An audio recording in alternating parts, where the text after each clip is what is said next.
Hello everyone, good evening. कैसे हैं आप लोग?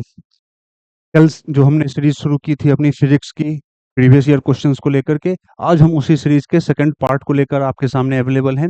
उम्मीद है कि इस सीरीज से कल जो हमने कुछ क्वेश्चंस को डिस्कस किया था उसके उससे रिलेटेड जो वो उस टॉपिक से रिलेटेड जितने भी कॉन्सेप्ट थे उसको हमने डिस्कस किया था, क्योंकि एग्जाम में क्वेश्चंस आपसे इन्हीं दायरे में आएंगे और इसके बाहर आपसे एग्जाम में कुछ नहीं आएगा।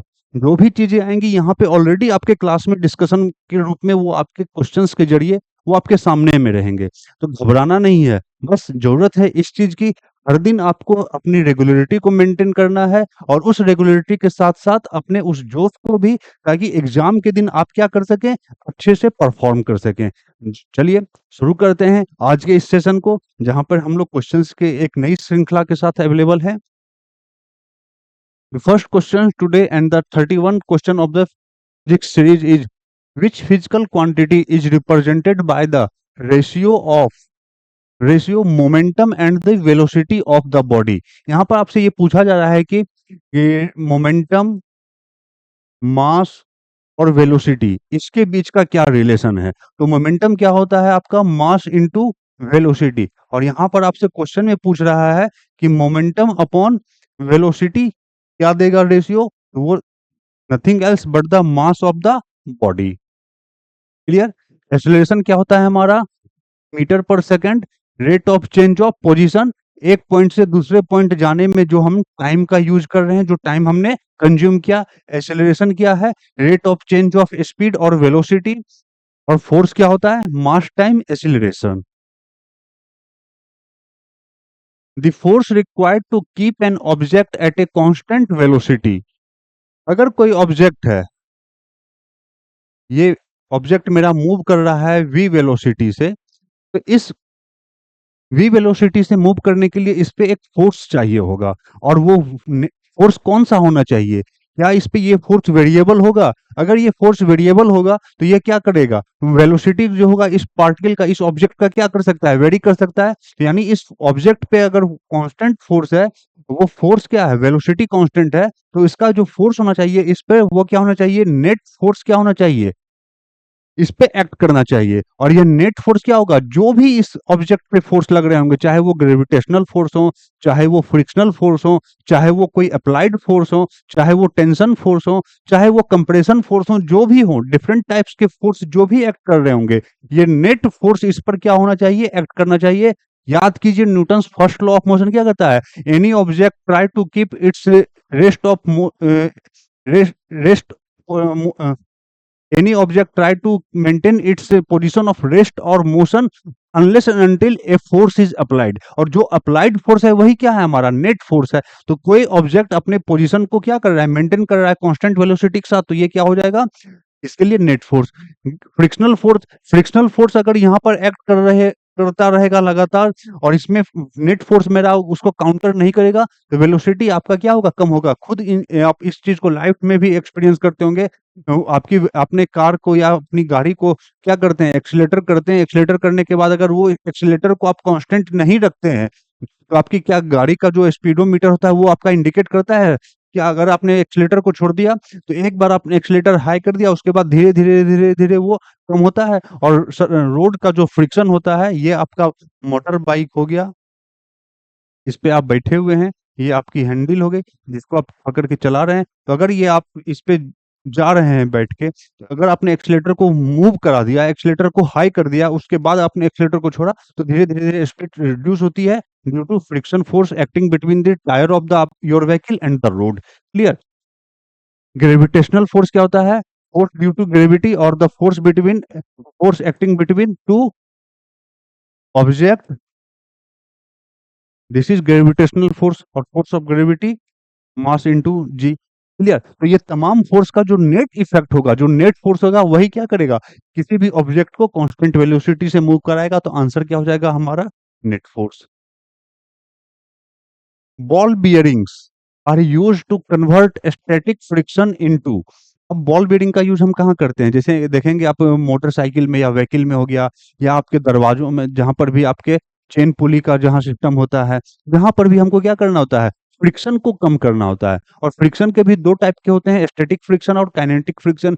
जब हम काइनेटिक फ्रिक्शन में हम बात करते हैं, फ्रिक्शन के 2 टाइप होते हैं आपके, कौन से, स्टैटिक और काइनेटिक। काइनेटिक में भी अगर हम बात करेंगे तो इसमें आपके क्या हो जाते हैं, sliding friction and rolling friction. Sliding friction का मतलब क्या होता है, जब कोई ऑब्जेक्ट मूव कर रहा होता है और उसको आप उसका जो फ्रिक्शन फोर्स जो है, friction acting between the surface of the object and the ground where it is positioned, जहां पर ये रखा गया है, अगर ये ऑब्जेक्ट यहाँ पे रखा हुआ है, अगर मुझे अब इसको मूव करवाना है, तो यहाँ पर इसमें क्या लग रहा है, एक फ्रिक्शन फोर्स लग रहा है, फ्रिक्शन कोफिशिएंट है, जो इसको क्या कर रहा है, रोकने की कोशिश करता है, इसको स्टॉप करने की, इसको रिटार्ड करने की इसकी टेंडेंसी होती है। तो यहीं पर जब इसको हम पुश करते हैं या पुल करते हैं, तो उसी में अगर ये रोल करना शुरू कर जाएगा, तो उसे हम कहते हैं रोलिंग फ्रिक्शन। और अगर वो क्या करे, स्किड करना शुरू कर जाए, स्लिप करना शुरू करे, तो उसे ही हम क्या कहते हैं, स्लाइडिंग फ्रिक्शन। क्लियर? तो यहाँ पर बॉल बियरिंग का जब हम देखते हैं, बॉल बियरिंग में आप देखें, उसके कॉन्सेप्ट को देखेंगे, तो इसमें आपके 2 लेयर मेटल के होते हैं, और इसके बीच में आपका क्या होता है, छोटे-छोटे मेटल बॉल्स अटैच होते हैं। और इसमें वो क्या करता है, ये रोल करना शुरू करता है, ये जो मेटल बॉल्स हैं जो छोटे-छोटे, ये रोल करते हैं, और इस रोल करने के कारण ये जो बाहरी जो सरफेस है इसका, ये रोलिंग में आता है, और ये क्या करता है, ball bearing used to convert static friction into rolling friction. A goalkeeper in a game of football pulls his hand backward after holding the ball short at the goal. This enables the goalkeeper to। अब ये आप यहाँ पे goalkeeper भी हो सकता है football का, या क्रिकेट का भी गोलकीपर हो सकता है, या कोई प्लेयर जो कैच लेता है तो कैच लेने के बाद वो अपने हैंड को पीछे करता है, टू रिड्यूस द मोमेंटम, और टू रिड्यूस द, आप कह सकते हैं, इम्पैक्ट फोर्स। इम्पैक्ट फोर्स जब हम लोग डिस्कस करेंगे आगे के चैप्टर्स में, वहां पे मोमेंटम और कंजर्वेशन ऑफ मोमेंटम को जब हम लोग डिस्कस करेंगे, तो वहां पर ये चीज हम देखेंगे। तो ये क्या करता है, जब 2 ऑब्जेक्ट में यहाँ पे कोलिजन हो रहा है, इस कोलिजन के क्रम में ये क्या करता है, अपने हैंड को पीछे ले जा रहा है, ताकि जो ये इम्पैक्ट फोर्स आ रहा है, उस इम्पैक्ट फोर्स का टाइम बढ़े। अगर ये अपने हैंड को यहीं पे स्टिक बना के रखता है, तो जो इम्पैक्ट होगा बॉल का आकर के, वो आपके हैंड पे ज्यादा होगा। लेकिन आप क्या कर रहे हैं, अपने हैंड को पीछे कर रहे हैं, तो बॉल के साथ साथ, तो वो इम्पैक्ट फोर्स जो होगा, वो इम्पैक्ट फोर्स का जो टाइमिंग होगा, वो डिले होता है, वो बढ़ता है, जिसके कारण हैंड की इंजरी कम होती है। तो इसके वजह से ये क्यों करता है, to decrease the rate of change of momentum, so that the impact of momentum impact force reduces. Clear? बाकी अगर आप देखें, exert large force on the ball, हमें बॉल पर लार्ज फोर्स करने की, एग्जर्ट करने की क्या जरूरत है, गेंद को हमें रोकना है कि हमें वापस तो नहीं फेंकना है। Increase the force exerted by the ball on hands, अगर फोर्स हमारे हैंड पे बढ़ना शुरू हो जाएगा बॉल के द्वारा, तो हैंड हमारा डैमेज हो सकता है, हैंड हमारा इंजरी हो सकता है, गोलकीपर को मैदान से बाहर जाना पड़ सकता है। तो ये चीजें नहीं, ऑप्शन को भी अगर आप लोग ढंग से पढ़ेंगे, तो ऑप्शन खुद ब खुद एलिमिनेट हो जाएंगे आपसे। Central centripetal force is responsible to, centripetal force क्या होता है, the force acting towards the centre. अब ये सेंट्रीपिटल फोर्स होता क्या है, अगर कोई ऑब्जेक्ट सर्कुलर मोशन में है, तो यह क्या होगा, जब भी उस ऑब्जेक्ट पर हम देखेंगे, तो force is acting towards the centre, जहां पर भी ऑब्जेक्ट जाएगा, it is always acting towards the centre.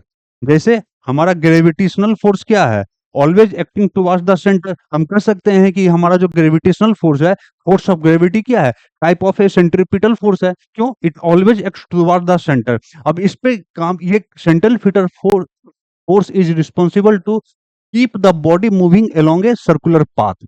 अब ये क्यों, इस यहाँ पर क्या है कि अगर कोई ऑब्जेक्ट मोशन में है, अगर सर्कुलर मोशन में, अब इस चीज को समझिए, अगर कोई ऑब्जेक्ट सर्कुलर मोशन में है, सर्कुलर मोशन होने की वजह से इस पे एक टेंजेंशियल डायरेक्शन में फोर्स लग रहा होता है। अगर ये टेंजेंशियल डायरेक्शन का फोर्स बढ़ जाए और इसका ये सेंटर के तरफ लगने वाला सेंट्रीपिटल फोर्स कम हो जाए, तो यह क्या कर सकता है, अपने पाथ को छोड़ के भाग सकता है, जिसे कि हम लोग एस्केप वेलोसिटी के रूप में भी देख सकते हैं, अगर ये सेलेस्टियल ऑब्जेक्ट के रूप में अगर हम देखें, प्लेनेटरी मोशन को देखें। लेकिन यह क्या है, इस सर्कुलर मोशन, सर्कुलर पाथ पे यह बाउंड है मूव करने के लिए। क्यों? क्योंकि इसका ये सेंट्रीपिटल फोर्स इसको क्या कर रहा है, टुवर्ड्स द सेंटर कट करवा रहा है, इसीलिए यह अपने सर्कुलर पाथ को छोड़ नहीं सकता है। इसीलिए ये क्या हो रहा है, इस सर्कुलर मोशन को ये कंटिन्यू कर रहा है। तो centripetal force is responsible to keep the body moving along a circular path.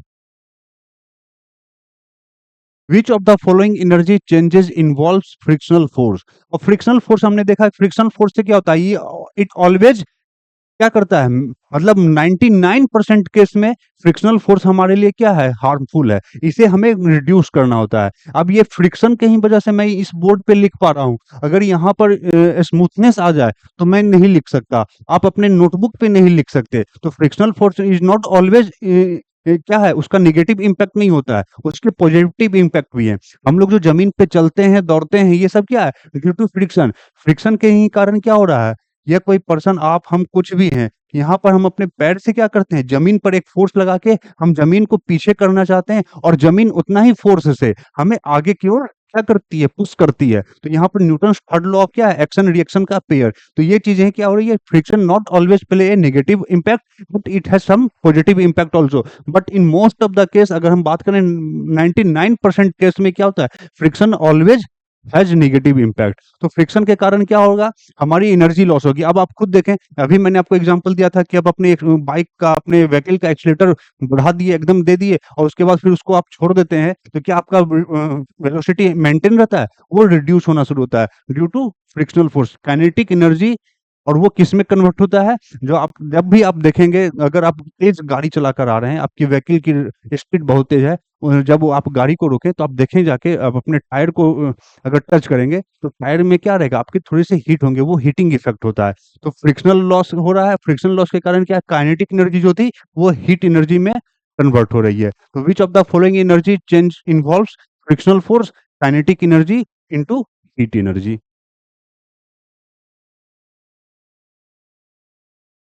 A bus in a bus is moving. A bus is moving along a straight path and takes a sharp turn to the right side. यह एक यह बस जा रहा था, यह रास्ता बना हुआ है, यह एक इसका राइट टर्न आया, यह बस चल रहा है, ठीक है, और ये एक क्या आया, शार्प टर्न ले रहा है टुवर्ड्स राइट। अब इस पे हम आप सब बैठे हुए हैं, इस पे जब हम बैठे हुए हैं तो हम पर क्या पूछ रहा है कि the passenger in the bus will. अब इसमें क्या होगा, जब ये बस डायरेक्शन राइट साइड में ये टर्न ले रहा है, तो हमारे ऊपर फोर्स क्या लगेगा, टुवर्ड्स आउटसाइड, तो हम लोग क्या होंगे, बेंट लेफ्ट वार्ड हो जाएंगे। Clear. For a body moving with a constant speed in A horizontal circle, in A horizontal circle, clear, which of the following remains constant. ये हॉरिजॉन्टल सर्कल कहने का मतलब, आप इस तरह से प्लेन को अगर आप कंसीडर करें, तो ये मेरा हॉरिजॉन्टल सर्कल है, ये मेरा वर्टिकल सर्कल है। तो विच of the following remains constant. अब अगर कोई अगर हम सर्कुलर वेलोसिटी को देखें, सर्कुलर वेलोसिटी में क्या होता है हमारा, विच of the following will remain constant. क्या वेलोसिटी कांस्टेंट रहेगी, अगर कांस्टेंट रहेगी तो इसके डायरेक्शन चेंज हो रहे हैं, डायरेक्शन चेंज होने का मतलब हो गया वेलोसिटी कांस्टेंट नहीं रहेगी। सेंट्रीपिटल फोर्स कांस्टेंट रहेगा, सेंट्रीपिटल फोर्स भी कांस्टेंट रहेगा। सेंट्रीपिटल फोर्स क्या रहता है, वो रिक्वायर्ड होता है ताकि वो मेंटेन रह सके। एक्सेलरेशन भी क्या होगा, चेंज हो सकता है, क्यों, क्योंकि जैसे ही वेलोसिटी वेलोसिटी चेंज होगी, उसका एक्सेलरेशन भी कंपोनेंट क्या होगा, चेंज होगा। लेकिन काइनेटिक एनर्जी ये कांस्टेंट रहेगी, क्यों, काइनेटिक एनर्जी क्या है, हमारा स्केलर क्वांटिटी है, इसको डायरेक्शन से कोई मतलब नहीं होता है। तो ये काइनेटिक एनर्जी क्या होती है, हाफ mv²। तो इसके हिसाब, due to this our kinetic energy will remain constant. The theory of relativity is presented by Albert Einstein. Isaac Newton ने फोर्स लॉ ऑफ मोशन को दिया, स्टीफन हॉकिंग और मैरी क्यूरी ने क्या दिया था, रेडियो एक्टिविटी के बारे में। If force is expressed in newtons and distance is in metres, then work done will be expressed as. Work done क्या होता है, what is work done, work done is defined as it is the amount of force traveled, या मतलब amount of, मतलब object moves in A direction with a force, और उसके multiplication को क्या करते हैं हम, फोर्स करते हैं। फोर्स क्या है, एफ इंटू डी, ये क्या है, स्केलर प्रोडक्ट है इसका। स्केलर प्रोडक्ट हो जाने से वर्क हमारा क्या हो गया, एक स्केलर क्वांटिटी। और इसको हम डिफाइन कैसे करते हैं, न्यूटन मीटर से। और इसी के लिए हम कौन सा टर्म यूज करते हैं, जूल। और वर्किंग क्या है, एनर्जी। एनर्जी के ही रूप में क्या है, इसको एक्सप्रेस किया जा रहा है। तो 1 न्यूटन मीटर के वजह से जो भी वर्क किया जाएगा उसे ही क्या कहेंगे हम, 1 जूल का वर्क किया गया। तो ये इसका क्या हो जाएगा, इन जूल। ये वाट किस चीज को रिप्रेजेंट करता है, पावर को। रेट ऑफ डूइंग वर्क क्या हो जाता है हमारा, पावर, यानी रेट ऑफ डूइंग वर्क यानी जूल पर सेकंड क्या हो गया, ये वाट हो जाता है। दी एसआई यूनिट ऑफ वर्क क्या हो गया, जूल। न्यूटन किसका है, फोर्स का। वाट किसका है, पावर का।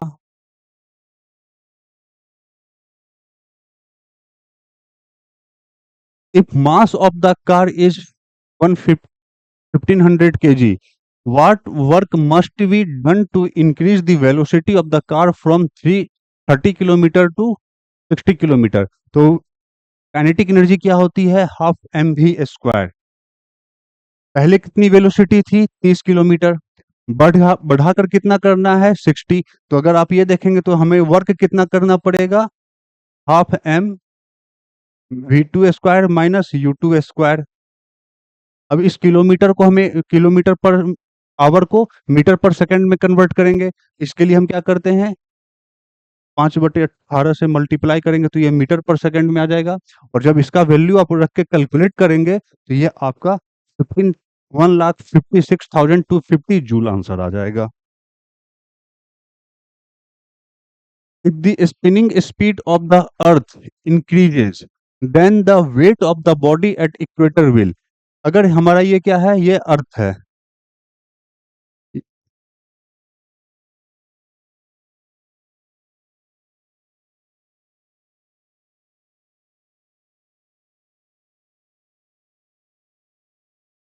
ये अर्थ है, ये इसका एक्सिस है जो नॉर्मल से 23.5 डिग्री क्या है, ये टिल्टेड है। अब आपसे पूछ रहा है कि अगर अर्थ का रोटेशन बढ़ जाए, अर्थ अपने एक्सिस पे क्या कर रही है, ओमेगा स्पीड से ये रोटेट कर रही है। अगर इसका रोटेशन बढ़ जाए तो क्या होगा, कहाँ पे, इक्वेटर। इस इक्वेटर पर वेट क्या होगा।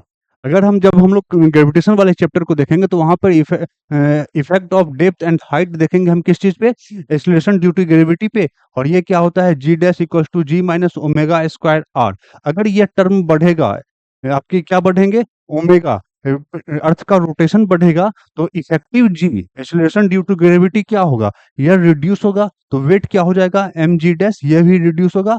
तो आपके क्या हो जाएंगे, वेट डिक्रीज करेंगे इक्वेटर पे। The weight of an object when measured on the earth surface is 100 Newton. ये हमारा अर्थ हो गया, 10 न्यूटन के हैं। कहाँ पर जा रहे हैं, what will be its weight when measured on moon. Moon पे आए, मून पर पूछ रहा है कि इसका वेट क्या होगा। तो इसके लिए हमें क्या करना है, अर्थ और मून के बीच का रिलेशन क्या है आपका, acceleration due to gravity. G moon कितना हो जाता है, जी अर्थ बाय 6। क्लियर। तो मास दोनों का सेम रहेगा, क्यों, कि मास जो है ग्रेविटी पे डिपेंड नहीं करती है। हम आप 100 kg के हो, 10 kg के हो, चाहे हम अर्थ पे रहें चाहे हम मून पे रहें, हमारे मास में डिफरेंस नहीं आएगा, हमारे वेट में डिफरेंस आएगा। डिफरेंस क्यों आएगा, due to acceleration due to gravity. इसलिए अगर कोई आपसे कहे कि तुम बहुत ज्यादा भारी हो गए हो, कहिएगा कि चलो हम अर्थ पर मून पे मेजर करते हैं, मेरा वेट कम लगेगा तुमको। क्लियर। कोई कहेगा कि तुम हल्के हो गए हो, तो कहिएगा कि चलो हम उसे प्लेनेट पे मेजर करेंगे जहां पे अर्थ से ज्यादा, वहां पर क्या हो, ग्रेविटेशनल फोर्स हो, तो वहां पे उसका वेट ज्यादा ही नजर आएगा आपको। क्लियर। तो यहाँ पर ये जब हम इसको कैलकुलेट करेंगे तो ये हमारा क्या जाएगा, 100/6। और जब इसको आप कैलकुलेट करेंगे तो ये आपका 16.7 Newton. Next, two objects of different masses m1 and m2 falling freely. Free falling का मतलब क्या होता है, कहते हैं ना कि प्यार में लोग गिर जाते हैं, प्यार में लोग फिसल जाते हैं। तो फ्री फॉल का मतलब क्या होता है, कि मतलब उस वह कोई भी ऑब्जेक्ट जो फॉल कर रहा होगा वो अंडर द ग्रेविटी है, उसमें कोई रिस्ट्रिक्शन नहीं, उसको कहीं से कोई बंधन नहीं है, वो आराम से फ्री फॉल हो रहा है, मजे में बिंदास होकर के। तो फ्री फॉल का मतलब falling under the gravity, due to gravity, acceleration due to, उसका एक्सीलरेशन कितना हो जाएगा, जो एक्सीलरेशन ड्यू टू ग्रेविटी जो होता है, जो भी ऑब्जेक्ट जिस प्लेनेट पे होगा उसके एक्सीलरेशन ड्यू टू ग्रेविटी के अंदर अगर वो फॉल कर रहा होगा तो उसे हम क्या कहेंगे, फॉलिंग अंडर फ्री फॉलिंग या falling under gravity. Clear, both are same thing. अगर ये दोनों दो डिफरेंट ऑब्जेक्ट्स है, M1 M2 का, और ये कह रहा है कि फ्री फॉल हो रहा है, तो इस फ्री फॉल के होने में क्या होगा, कहाँ पे हो रहा है, मून पे हो रहा है, have different acceleration, undergo a changing in their inertia, have same velocity at any instant, experiences forces of same magnitude। अब फोर्सेज ऑफ सेम मैग्नीट्यूड तो नहीं होगा, क्योंकि फोर्स क्या होता है, मास इनटू एक्सीलरेशन। अगर दोनों का मास अलग है तो फोर्स भी क्या होगा, अलग हो जाएगा। ये आंसर नहीं होगा। हैव डिफरेंट एक्सीलरेशन, उस पर भी हम लोग छोड़ देते हैं। Undergo a change in their inertia, अब देखें हैव डिफरेंट एक्सीलरेशन, अगर ये फ्री फॉल हो रहा है, फ्री फॉल होने के कंडीशन में क्या हो जाएगा, ये जो भी प्लेनेट पे जहां पर भी ये गिर रहा होगा, जिस भी प्लेनेट उसके एक्सीलरेशन ड्यू टू ग्रेविटी से फॉल करेगा, यानी ये भी ऑप्शन खत्म हो गया आपका, यानी ऑप्शन ए और डी खत्म। Undergo a change in their inertia, अब इनर्शिया तो यहाँ पर तो ऑलरेडी इसमें क्या है, ये फॉल कर रहा है, तो इनर्शिया क्या कहता है, the object try to keep its position of rest और motion unless and until an external force is applied. अब अगर कोई ऑब्जेक्ट फ्री फॉल हो रहा है तो क्या इस पे हम कोई इनर्शिया चेंज कर रहे हैं, ये किसके, ग्रेविटी के कारण ये फॉल कर रहा है। जब अगर हम इसको कुछ रिस्ट्रिक्शन लगाएंगे तब जाके इसका इनर्शिया चेंज करेगा। Inertia first law of motion क्या कहता है कि body try to keep its original position of rest और motion unless and until an external force is applied. इसके वजह से ये क्या हो गया, या यहाँ पर हमारा इनर्शिया भी क्या है, undergo a change in their inertia, ये भी ऑप्शन नहीं होगा। Have same velocity at any instant, अब अभी हमने क्या देखा था, इक्वेशन ऑफ मोशन हमने देखा था क्या, v बराबर u plus A T. Clear, जहां पर v क्या होता है, velocity at any time, u क्या होता है, इनिशियल वेलोसिटी, a क्या होता है, एक्सीलरेशन, और t टाइम। अब अगर यहाँ पर ये अगर रेस्ट से गिरा होगा या किसी भी वेलोसिटी से ये गिराया गया होगा, तो अब ये फ्री फॉल हो रहा है, तो यहाँ पर एक्सीलरेशन क्या हो गया, यह इसका सेम हो जाएगा। क्या यह मास पे डिपेंडेंट है, ये इसके मास पे भी डिपेंडेंट नहीं है। यानी अगर कोई ऑब्जेक्ट फ्री फॉल हो रहा होगा, चाहे वह क्या हो, आपका कॉटन हो, चाहे आपका ये पहाड़ हो, पत्थर हो, चाहे आपका क्या हो, खुली हो, किसी को भी आप ऊंचाई से गिराएंगे, हाइट से, they have same acceleration, they have same velocity at any instant of time। बस कंडीशन क्या होगा, वहां पर आपको ये अंडरस्टूड रहेगा कि एयर रेसिस्टेंस या ड्रैग फोर्स जो है वो नेग्लेक्ट किया गया है। क्लियर, अगर रेसिस्टेंस, एयर रेसिस्टेंस या ड्रैग फोर्स को कंसीडर किया जाएगा then velocity will change. But अगर यहाँ पर आपसे दिया जा रहा है तो ये ड्रैग फोर्स या एयर रेसिस्टेंस को नेग्लेक्ट ही लेके चलते हैं, इसे जीरो ही लेके चलते हैं। क्लियर, तो यहाँ पर क्या हो जाएगा, have same velocity at any instant, चाहे वो अब कोई भी प्लेनेट हो। You are standing in an elevator. The force exerted by your weight on the floor of the elevator will be zero when the lift goes up with an acceleration of 9.8। अब ये 9 point खास क्यों है, यही क्या है, acceleration due to earth gravity, earth के gravitational force के कारण जो एक्सेलरेशन मिलता है ये 9.8 का मिलता है। कह रहा है कि अगर हम किसी लिफ्ट में हम खड़े हैं, ये लिफ्ट क्या है, लिफ्ट पे हम खड़े हैं, लिफ्ट में, और ये लिफ्ट क्या हो रहा है, ऊपर जा रहा है, और हम यहाँ पे डिस्को डांस कर रहे हैं। कह रहा है कि विल बी जीरो, मतलब क्या कर रहा है, you are standing in elevator, the force exerted by your weight on the floor of the elevator will be zero when the lift goes up. अगर ये लिफ्ट गोज अप करेगा तो इसके कारण क्या होगा, एक फोर्स डाउनवर्ड लगेगा, और उस डाउनवर्ड फोर्स के कारण क्या होगा, इस पे हम एलिवेटर के फ्लोर पे एक फोर्स एक्सर्ट करेंगे, एक नॉर्मल फोर्स एक्सपीरियंस किया जाएगा, तो इसलिए ये ऑप्शन गलत हो गया। will be zero when the lift comes down with an acceleration of 9.8। अब अगर ये यहाँ पर क्या हो गया, लिफ्ट मेरा क्या है, यहाँ पे हम खड़े हैं, डिस्को डांस हो रहा है, और ये लिफ्ट क्या हो रहा है, 9.8 से डाउनवर्ड जा रहा है।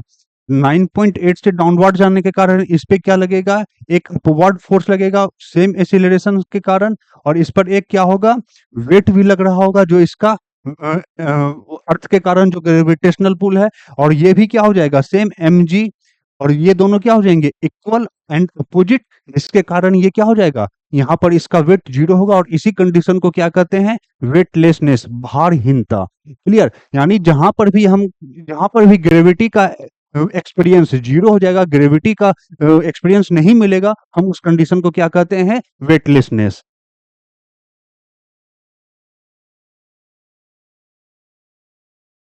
Will be zero when lift comes down. The acceleration due to gravity on earth surface, ये तो अभी हम लोग देख लिए, ये याद रखना है।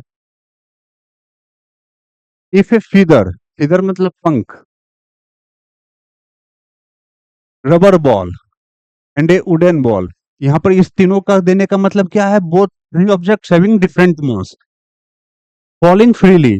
फिर से आगे आप क्या क्या, फॉलिंग फ्रीली, लव में फ्री फॉल होता है, ग्रेविटी में भी फ्री फॉल होता है। तो फॉलिंग फ्रीली मतलब फ्री फॉल होने का मतलब हो गया, कोई एक्सटर्नल फोर्स काम नहीं कर रहा है, कोई उस पे क्या है, कोई रेसिस्टेंस फोर्स उस पे एक्ट नहीं कर रहा है। तो क्या होगा, सेम हाइट से, एक ही हाइट से, ये एक हाइट है यहाँ पर से, तीन ऑब्जेक्ट, तीनों डिफरेंट मास के, इनको फॉल करवाया जा रहा है, फ्री फॉल हो रहे हैं। तो आपसे क्या पूछा कि ऑलरेडी हम लोग डिस्कस कर चुके हैं, all the three will reach ground together. क्यों, v बराबर u प्लस एटी फॉर्मूला को यूज करेंगे, दूसरा वी स्क्वायर बराबर you square plus two A S, इस दो फॉर्मूला को यूज करके जब हम करेंगे तो यहाँ पर क्या आ जाएगा, all three will reach ground eight same time, all three have same velocity. ये महसूस करना मुश्किल होगा कि एक कागज का टुकड़ा और एक पत्थर दोनों एक साथ जमीन पे एक वेलोसिटी के साथ आएगा, ये फील करना मुश्किल होता है, लेकिन जब आप करेंगे तो ये चीजें आपको खुद ब खुद एक्सपीरियंस होगी। हाउ डू, बस मैंने क्या कहा कि यहाँ पर आपको ये कंसीडर करना होगा कि एयर ड्रैग, एयर रेसिस्टेंस, उसको नेग्लेक्ट करना रहता है। How do high water waves occur in the ocean due to the gravitational pull of moon's gravity?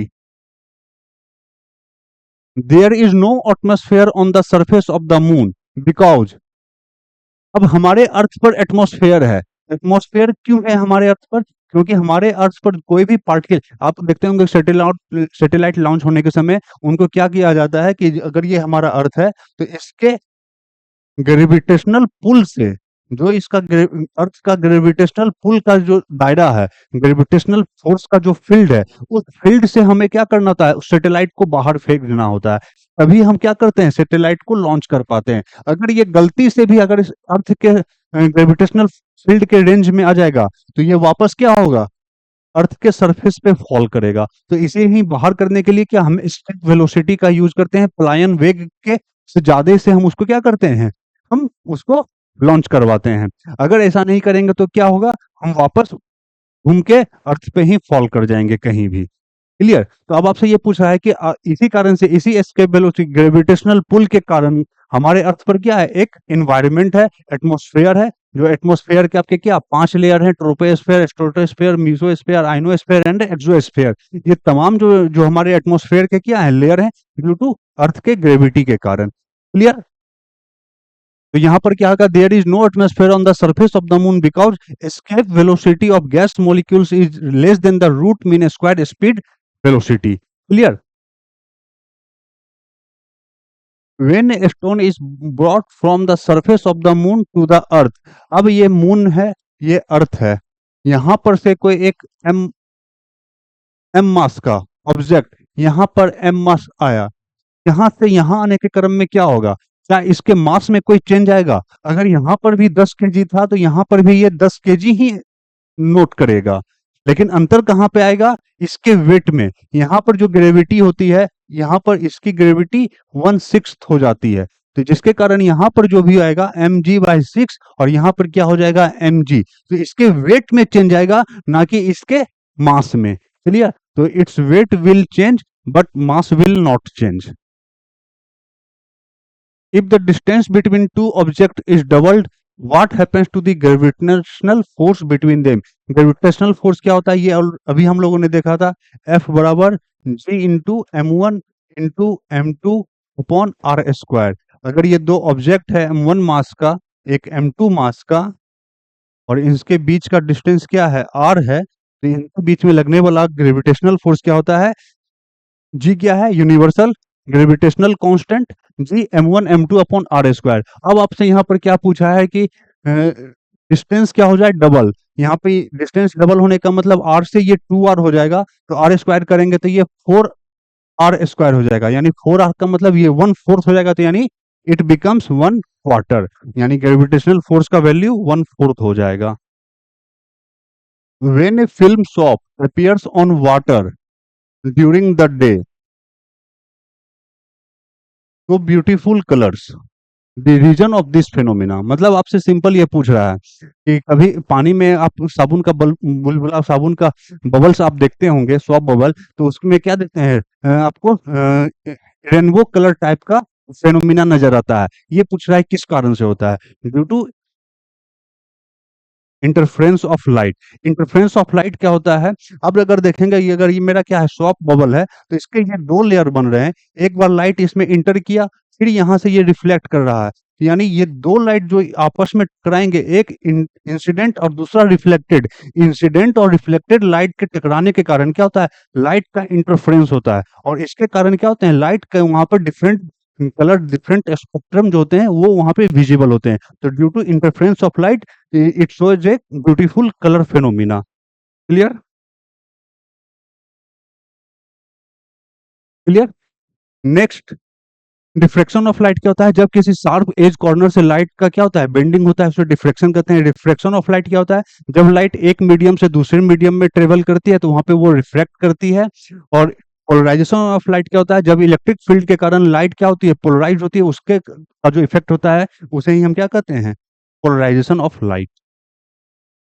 The conversion of solid directly into gas is called, उसे हम क्या कहते हैं? Sublimation. मतलब solid is converted directly into gas. जैसे आपका क्या होता है? नेफ्थलीन, या फिर आपके घरों में कपूर हम लोग जलाते हैं ना, कपूर को क्या करते हैं? एकदम एयर टाइट बॉक्स में रखते हैं। अगर कपूर को आप ऐसे बाहर छोड़ दीजिए, कैम्फर को, तो वो क्या होता है? धीरे धीरे कुछ समय के बाद वो हवा में खत्म। क्यों? ड्यू टू वो सबलाइम कर जाता है, वो डायरेक्ट कन्वर्ट कर जाता है, कहाँ से? सॉलिड से गैस में। ऐसे आपका क्या होता है? अगर सॉलिड से कोई चीज पहले लिक्विड बनेगा, एंड फिर वो लिक्विड से गैस में जाएगा, लेकिन सब्लिमेशन प्रोसेस में ये सॉलिड से directly converted into gas. Clear? तो आपका आंसर क्या हो जाएगा? सब्लिमेशन। लिक्विड से गैस जो जाता है उसे हम इवेपोरेशन कहते हैं। Clear? इस प्रकार आज का यह सीरीज हम यहीं पर एंड करते हैं आज की इस क्लास को। कल फिर से हम यहाँ पर आपके साथ नए क्वेश्चंस के साथ मिलेंगे, और वहां से हम लोग अपनी सीरीज को कंटिन्यू करेंगे। उम्मीद रखते हैं कि आप लोग इस सीरीज को रेगुलर वॉच कर रहे होंगे, और यहाँ से अपने डाउट्स को लेकर के ये क्लियर कर रहे होंगे, जो भी क्वेश्चंस पे डाउट आ रहे होंगे। ठीक है? बाकी अगर आप लोगों को कोई भी डाउट आ रहा होगा, तो हमारे वीडियो के कमेंट सेक्शन में आप लोग आके वहां पे कमेंट कर सकते हैं। वहां से भी आप लोगों के डाउट्स को हम लोग दूर करने की कोशिश करेंगे। चलिए, ओके, थैंक यू।